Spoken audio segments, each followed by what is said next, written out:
അയോധ്യ രാമക്ഷേത്രം പൊതുജനങ്ങൾക്കായി തുറന്നു നൽകി. ഇന്ന് രാവിലെ 6:30 മുതലാണ് തീർത്ഥാടകരെ പ്രവേശിപ്പിച്ചു തുടങ്ങിയത്. കൊടും തണുപ്പിനെ അവഗണിച്ച് ലക്ഷക്കണക്കിന് ആളുകൾ അയോധ്യയിൽ ക്ഷേത്ര ദർശനത്തിന് എത്തിയിട്ടുണ്ട്.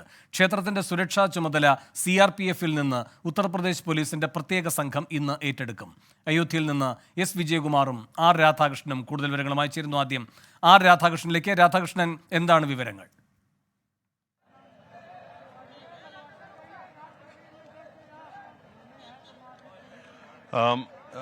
വേണു, ഇന്ന് രാവിലെയാണ് ഈ ക്ഷേത്രത്തിലേക്ക് പൊതുജനങ്ങൾക്ക് ഉള്ള പ്രവേശനം അനുവദിച്ചിരുന്നത്. നമ്മൾ കഴിഞ്ഞ ദിവസങ്ങളിലൊക്കെ പറഞ്ഞിരുന്നു, ഈ അയോധ്യയുടെ വിവിധ ഭാഗങ്ങളിലും അയോധ്യയ്ക്ക് പുറത്തും ഒക്കെ ഈ ക്ഷേത്ര ദർശനത്തിന് വേണ്ടിയിട്ട് നിരവധി ആളുകൾ വന്ന് തമ്പടിച്ചിട്ടുണ്ട് എന്നുള്ളത്.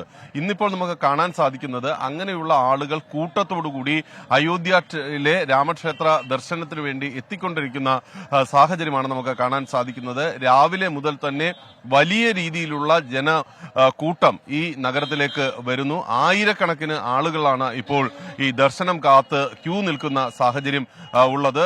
ഇപ്പോഴും ഇങ്ങനെ ആളുകൾ വന്ന് നഗരത്തിൽ നിറഞ്ഞുകൊണ്ടിരിക്കുകയാണ്. ഓരോ മേഖലയും നിറഞ്ഞു കവിയുന്ന ഒരു സാഹചര്യമാണ് ഉള്ളത്. എല്ലാ നിരത്തുകളും ഏതാണ്ട് നിറഞ്ഞിരിക്കുന്നു. വലിയ രീതിയിലുള്ള സ്ത്രീകളും കുട്ടികളും അടക്കമുള്ള ജനങ്ങൾ വലിയ രീതിയിൽ ഇവിടേക്ക് വന്നുകൊണ്ടിരിക്കുന്ന ഒരു കാഴ്ചയാണ് നമുക്ക് കാണാൻ സാധിക്കുന്നത്. ഇത് വരുന്ന ഇപ്പോൾ ഇന്ന് ട്രെയിനടക്കമുള്ള യാത്രാ സംവിധാനങ്ങൾ ഇല്ലാത്ത ഒരു ദിവസമാണ്. ഇനി വരുന്ന ദിവസങ്ങളിൽ അതുകൊണ്ട് തന്നെ എത്രമാത്രം ആളുകൾ ഇവിടേക്ക് എത്തും, അതുകൊണ്ട് അത് ഉയർത്തുന്ന സുരക്ഷാ വിഷയങ്ങൾ ഒക്കെയുള്ള കാര്യങ്ങളെ സംബന്ധിച്ച് പോലീസ് അവലോകനം ചെയ്യുന്നുണ്ട്. അതിന്റെ അടിസ്ഥാനത്തിൽ ഈ സുരക്ഷാ ക്രമീകരണങ്ങൾ അടക്കമുള്ളവയിൽ വേണ്ട ചില മാറ്റങ്ങൾ വരുത്തുന്നതിനെ കുറിച്ചിട്ട് ആലോചിക്കുന്നുണ്ട് എന്നാണ് നമുക്കറിയാൻ സാധിക്കുന്നത്. ക്ഷേത്രത്തിലാണെങ്കിൽ ഇന്ന് രാവിലെ മുതൽ തന്നെ പ്രതിദിന പൂജകൾ ഈ താൽക്കാലിക ക്ഷേത്രത്തിൽ ഉണ്ടായിരുന്നത് അത് നടന്നു. രാവിലെ ആരതിയോടെ ആയിരുന്നു ഈ ചടങ്ങുകൾ ആരംഭിച്ചത്.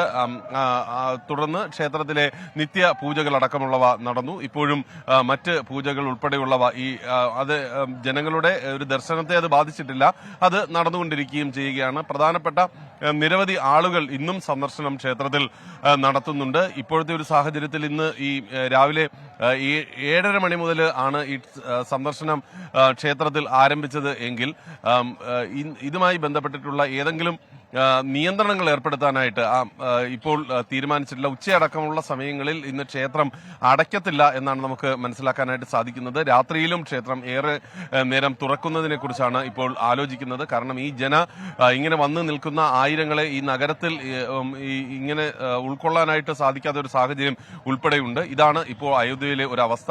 രാമക്ഷേത്ര ഉദ്ഘാടനത്തിന് തൊട്ടടുത്ത ദിവസം ലക്ഷക്കണക്കിന് ആളുകൾ അയോധ്യ നഗരത്തിലേക്ക് ദർശനത്തിന് വേണ്ടി വന്നുകൊണ്ടിരിക്കുന്നു എന്നുള്ളതാണ് ഇപ്പോഴത്തെ ഒരു അവസ്ഥ. സരയുവിന്റെ തീര മേഖലകളിലും എല്ലാം രാവിലെ മുതൽ തന്നെ ജനങ്ങൾ നിറഞ്ഞിരിക്കുന്ന ഒരു അവസ്ഥ ഒക്കെ ഉണ്ട്. ഇതാണ് ഇപ്പോൾ നമുക്ക് കാണാനായിട്ട് സാധിക്കുന്നത്. വേണു, രാധാകൃഷ്ണൻ, 1,50,000-ഓളം വരെ പ്രതിദിനം എത്തിക്കുക അവിടെ അങ്ങനെ ഒരു ആലോചന BJP കേന്ദ്രങ്ങൾ നടത്തുന്നു എന്നറിയുന്നു. അതിന്റെ വിശദാംശങ്ങൾ എന്താണ്?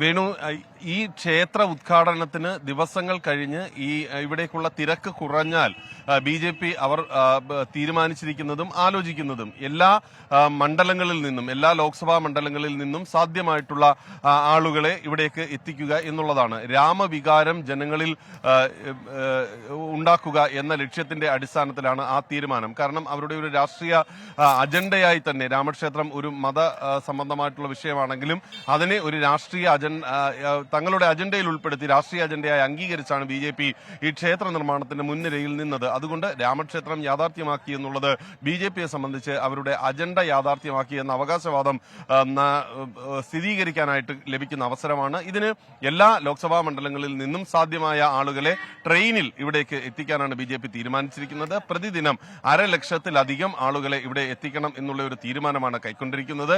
ഇതിന്റെ അടിസ്ഥാനത്തിൽ അത് ഇവിടുത്തെ ഈ തിരക്ക് കുറഞ്ഞതിന് ശേഷം മാത്രമായിരിക്കും ആ വിധത്തിൽ കൂടുതൽ ആളുകൾ എത്തിക്കുക എന്നാണ് അറിയാൻ സാധിക്കുന്നത്. അതുമായി ബന്ധപ്പെട്ടിട്ടുള്ള നടപടികളിലേക്ക് BJP കടന്നിട്ടുണ്ട്. അവരുടെ രാഷ്ട്രീയമായിട്ട് ഇത് 2024 ഉൾപ്പെടെ വലിയ നേട്ടം തങ്ങൾക്ക് നൽകും എന്നാണ് ആ പാർട്ടി പ്രതീക്ഷിക്കുന്നത്. വേണു, R. രാധാകൃഷ്ണനാണ് അയോധ്യയിൽ നിന്ന് തത്സമയ വിവരങ്ങൾ നൽകിയത്.